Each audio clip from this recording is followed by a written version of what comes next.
नमस्कार दोस्तों, मैं सुबोध कुमार। आप देख रहे हैं खबर नेशनल टाइम्स।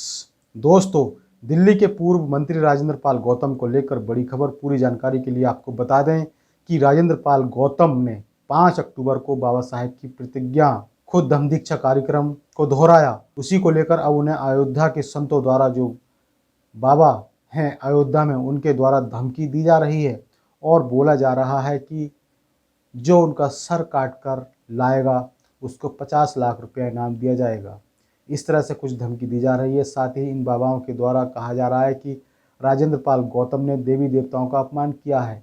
22 प्रतिज्ञाओं को लेकर उसे भारत से बाहर निकलना चाहिए। हिंदू धर्म का अपमान किया है, इसलिए उसे भारत से बाहर निकलना चाहिए। क्या यह सही है? मैं जानना चाहता हूँ उन बाबाओं से, क्या यह देश किसी एक समुदाय के बाप का है या फिर एक ही का है? यह देश सभी का है और यहाँ पर सभी रहेंगे। संविधान में ऐसा कहा गया है कि किसी एक समुदाय के लिए किसी को देश से बाहर निकालना या फिर देश से निकाल देना, संविधान में यह अधिकार है कि कोई भी किसी धर्म को मान सकता है। फिर इन बाबाओं की कैसे हिम्मत हो गई ये सब कहने की कि राजेंद्र पाल को बाहर निकालना चाहिए? आखिर राजेंद्र पाल को देश से क्यों बाहर निकालना चाहिए?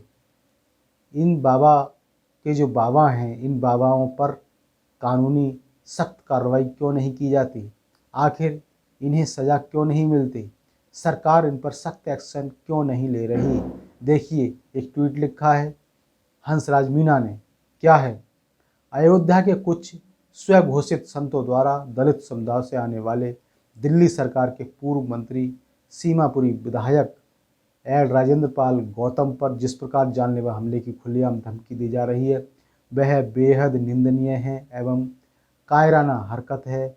बाबा साहेब अम्बेडकर की 22 प्रतिज्ञा दोहराना कौन सा गुनाह है? ये ट्वीट किया है हंसराज मीणा ने। और वहीं ट्राइबल आर्मी के द्वारा भी जो बाबाओं ने कहा है उसकी घोर निंदा की गई है और राजेंद्र पाल गौतम के लिए सुरक्षा मुहैया कराने की मांग की गई है। सरकार और पुलिस प्रशासन से मांग है कि ऐसे फतवा जारी करने वाले व्यक्तियों के विरुद्ध कठोर कार्रवाई करे और राजेंद्र पाल गौतम जी को तत्काल सुरक्षा मुहैया कराई जाए। तो दोस्तों, इस तरह की ये खबर थी। ऐसा किसी को भी अधिकार नहीं है कोई किसी के बारे में कहे, इस तरह से धमकी दे। और बाबा साहब की 22 प्रतिज्ञाएं लिखित रूप में हैं, एक संवैधानिक तौर पर हैं। और दूसरी बात, यह देश सभी का है, चाहे वो हिंदू हो, मुस्लिम हो, सिख हो, ईसाई हो, बुद्धिस्ट हो या अन्य धर्म का हो, सभी को यहाँ रहने का अधिकार है और अपनी स्वेच्छा से कोई भी किसी धर्म को मान सकता है। तो फिर इन बाबाओं ने ऐसा क्यों कहा और क्यों ऐसा कहा कि उन्होंने हमारे देवी देवताओं का अपमान किया है? उन बाबाओं से यह पूछना चाहिए कि आखिर इसमें देवी देवताओं का अपमान कहाँ से हुआ है? उन्होंने सिर्फ 22 प्रतिज्ञाएं, जो धम्म दीक्षा कार्यक्रम होता है उसमें 22 प्रतिज्ञाओं को दोहराया है, जो कि संवैधानिक लिखित रूप में हैं। फिर इन बाबाओं ने क्यों कहा कि उन्हें देश से बाहर निकालना चाहिए? क्या सारा कानून इन बाबाओं का ही है या फिर यह देश किसी एक समुदाय के तहत आता है, अंडर में आता है?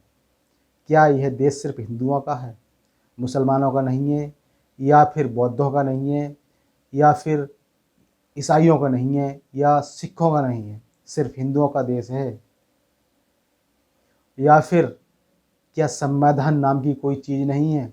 इसी तरह से इस देश में क्या संविधान का अपमान होता रहेगा? क्या यह संविधान का अपमान नहीं है कि किसी को सिर्फ बाबा साहब की प्रतिज्ञाओं को लेकर देश से बाहर निकालने की बात करना, ये संविधान की अपमान है? तो ये थी बड़ी खबर। इसी तरह से बनी रही हमारे चैनल पर और इन खबरों को देखने के लिए चैनल को जरूर सब्सक्राइब करें। साथ ही नोटिफिकेशन के लिए बेल आइकन दबा दें, जिससे कि आपके पास नई खबरों की नोटिफिकेशन आते रहें। तो मैं सुबोध कुमार फिर आऊँगा इसी तरह की बड़ी खबर को लेकर। तब तक के लिए धन्यवाद और नमस्कार।